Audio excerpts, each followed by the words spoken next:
You'll get some in a minute. When it comes to egg cookery, few dishes strike fear into the hearts of mortal cooks like the omelet. Why? Because it is literally 30% pan and 70%, well, technique. And they're eggs, but you get it. We require, in fact, 3 large chicken eggs. I'm also retrieving my favorite block of Parmigiano Reggiano and some fresh herbs. Oregano, thyme, parsley, that sort of thing.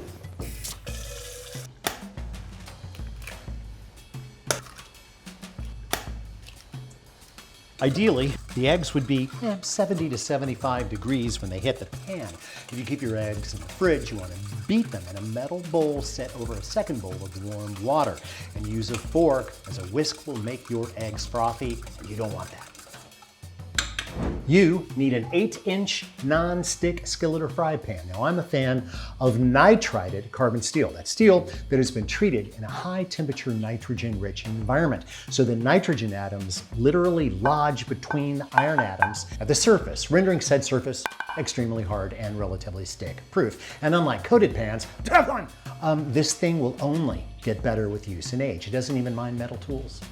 The pan goes down over medium-low to medium heat for 2 minutes. Now that'll give you plenty of time to chop up those herbs.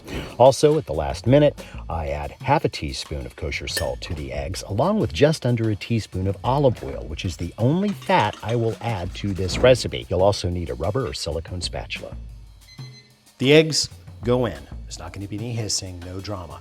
Count to 15 without stirring. Then you're going to stir, kind of moving all around the pan for a 10 count. Let it sit completely unassaulted for another 15 count. Then repeat the stirring for another 10 count. Again, make sure you go all the way around the edges. Then leave it alone for another 15 count. Finally, we're going to stir one more time with the 10 count. You'll notice that the curd is really starting to set up. When that 10 count's done, take a minute and kind of spread that curd out. We're going to let this sit for another 15 count. At this point, go ahead and add your Parmesan cheese, pepper. If you want herbs inside, that's fine. Then cover and time 1 minute. Don't mess with the heat, leave it where it is. Then turn the heat all the way to low and leave covered for an additional minute. Now the dismount. Lift the pan and fold straight away from the handle towards the center. Then just tilt until gravity starts to roll it up. Get your spatula under the lip, just slide it out onto your plate. Finish with the herbs. And there is a simple omelet, perfect for breakfast, lunch, or dinner. And yes, dogs love them too.